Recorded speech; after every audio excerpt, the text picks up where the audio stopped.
Hey everyone, and welcome back to OntarioCyrptids. I hope you all had a fantastic week. My vacation week is almost over. One more day and I'm back to work. This past week, I took the week off to celebrate my birthday, and my friends and I went up to Collingwood for the weekend prior, and they surprised me with a birthday dinner. We went on a hike near Collingwood, and let me tell you, the bugs were bad. I've posted some photos in the community tab. Also, I want to add what a freak storm we just had that just came through, knocked out our power for a tiny bit, and I had a whole lot of follies going on with the equipment or the software that I use for recording these episodes. So if anything looks a little bit odd, it's because I had to recreate everything from scratch. All right, today we will be traveling all over the globe to bring you 4 interesting encounter stories. I hope you all enjoy. If you have an encounter story that you would like to share, then please forward your stories to OntarioCyrptids@gmail.com. I would be honored to share your story with like-minded people. Okay, go grab yourself a beverage and get cozy in your favorite spot and sit back and relax.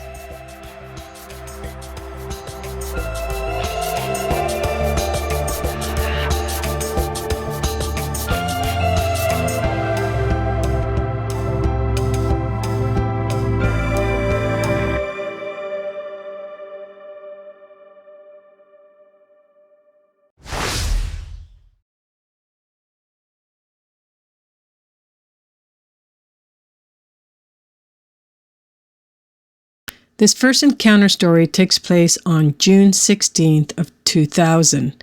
It takes place in Cordova, McCarthy County, Alaska, and the nearest town is Kennecott, Alaska. My partner and I arrived late to the Kennecott area. We were trying to make it into the campsite near the glacier, but it started getting too dark even for us. So we decided to camp at the first available site. We found a small spot right off the trail, so we made camp and hung our supplies in a tree down the trail. We started a fire, and we were just finishing a small meal when I walked to the trail to smoke. I was standing on the trail a few minutes when I noticed what I thought was a man on a bike coming down the trail. I let my partner know, but when I looked back, it was still in the same spot. I started looking more closely to see a face or the bike or something. It was then that I realized it wasn't a person. It was a large, dark form, legs spread apart. This is what led me to think it was a person on a bike. The arms were curled at its sides like someone with hands on handlebars. Too big for a bear, and the legs were too far apart. I called my partner, but when I turned back to look at it again, it moved very quickly into the woods on 2 legs. The next day we looked, but found no evidence of anything on the trail. I have told this story to a few people, but they all think I'm crazy. I hope this helps. I know what I saw. I guess I'm just hoping somebody believes me.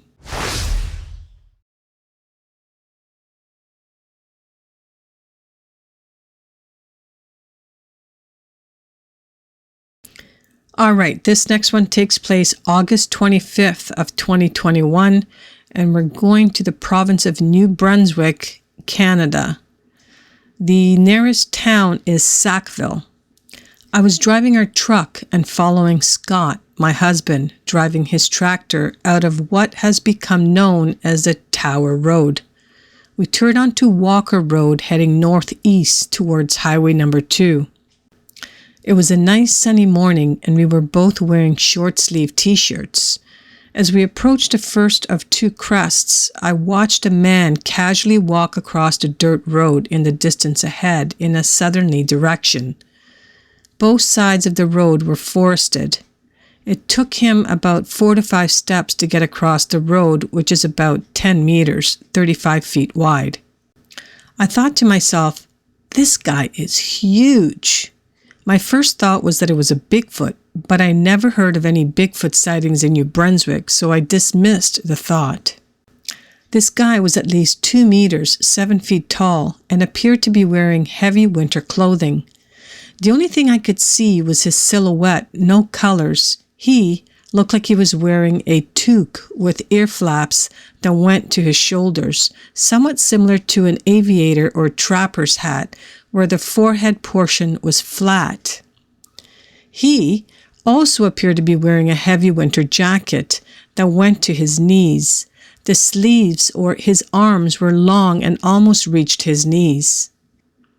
About 3 steps in, he turned around and faced the road to watch Scott drive by. He didn't seem to twist at the waist, but instead moved his legs to turn his body. After Scott drove by, he again used his legs to turn around, and 2 steps later, he was gone. By the time I got to his location, I looked in and couldn't see anything. There is a steep downhill bank, and I didn't stop. I kept driving. After we got home, I asked Scott if he had seen the huge guy that walked across the road in front of him. He said no, he was looking into the woods to his right. I said, how could you miss him? He was huge. Scanning through the TV a few nights later, I came across an episode of Expedition Bigfoot and watched it. I learned that Bigfoot has next to nothing for a neck. I then decided to search for Bigfoot sightings in New Brunswick and was surprised to find several sightings.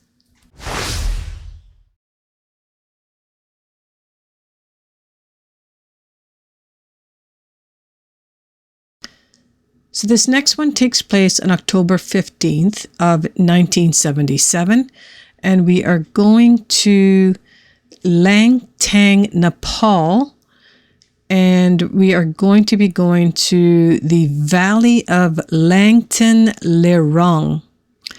This report is so old, I doubt that it may be of any use. When I was 16 years old, I was backpacking alone in the north-central region of Nepal. So many tourist hikers try to get near Everest that I went to a region quite far from it and as remote as I could get to, which was the Langtang Lerong area.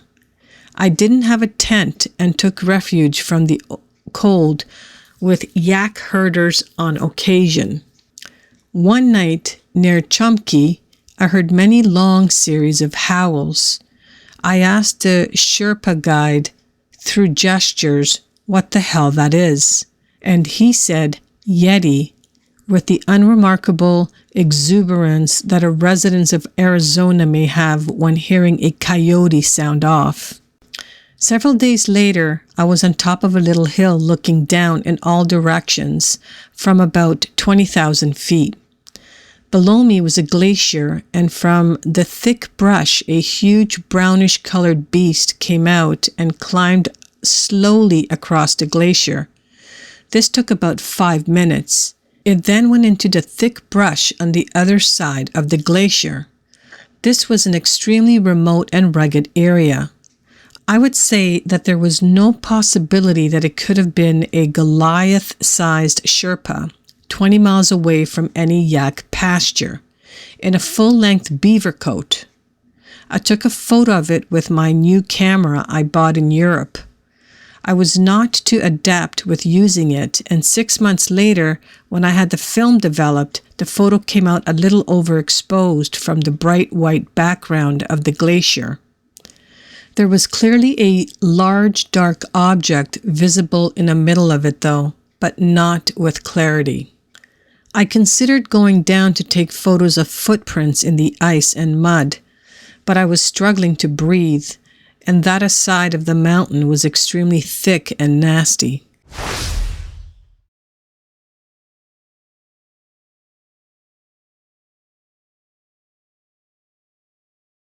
All right, so this is going to be the last one for the day.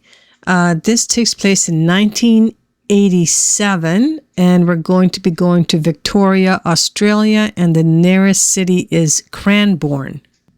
In 1987, in the state of Victoria, Australia, I sighted a Yowie outside of Cranbourne as a volunteer firefighter while investigating piles of burning railway sleepers beside a railway line.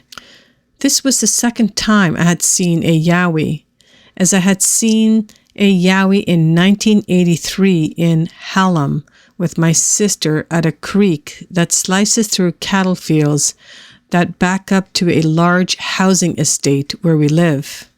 What's strange about these sightings is the Yowie was seen in farmland which backs onto a new housing estate, nor was there any bushland or forests in the area. Cranbourne and Hallam are outer suburbs of Melbourne.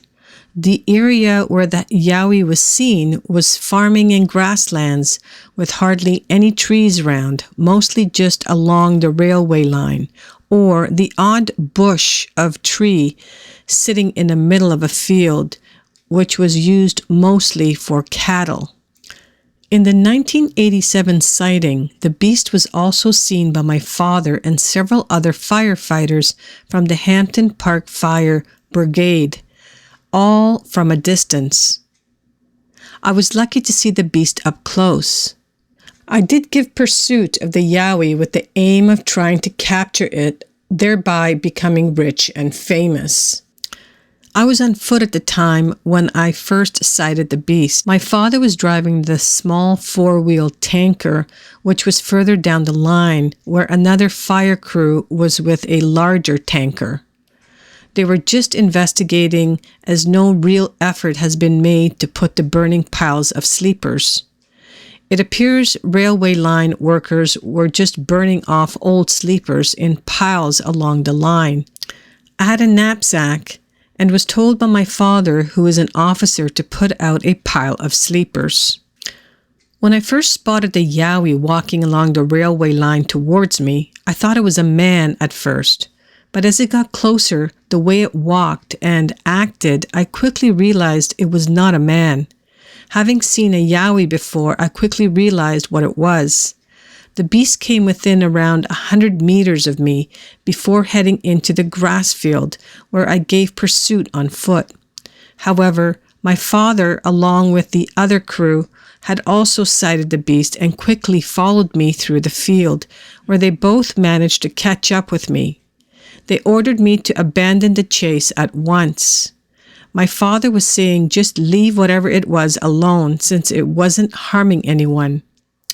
It did appear he knew what it was. Later, he changed his story, saying, "Why did I bother to chase after that man?" The crew on the tanker did see the beast vanish over the hilltop beyond in the field, yet none wanted to give pursuit. It does appear some knew what it was. I was pissed over this, as here was my chance to make history, yet my father prevented this from happening. At this time, I guess it was a good thing since I was unharmed and obviously the beast would put up a fight if cornered. Okay, so I hope you guys enjoyed these 4 episodes. Like I said, we kind of covered a little bit of the globe today, and I have to say, putting this together today took extra long since, like I said, I was having some issues with software and then having to get all my formats back in place. In any case, this is the May 2-4 weekend here in Ontario, and I'm sure most of the Canadian provinces will be celebrating that. Our fellow Canadians celebrate the May 2-4 weekend safely and enjoy the fireworks, because I know there are going to be lots of them tomorrow. All right, before we leave, it looks like the poll which I did asking whether you would like to have a live stream, looks like it was positive enough. I think it was 88%. So we will be having one in the near future. I will give you ample warning when it's going to take place, whether it be a Friday night or a Saturday night. I will let you know. In any case, if these stories reminded you of an encounter that you may have had and would like to share, then please forward your stories to OntarioCryptid@gmail.com. I would be honored to share your story on this channel.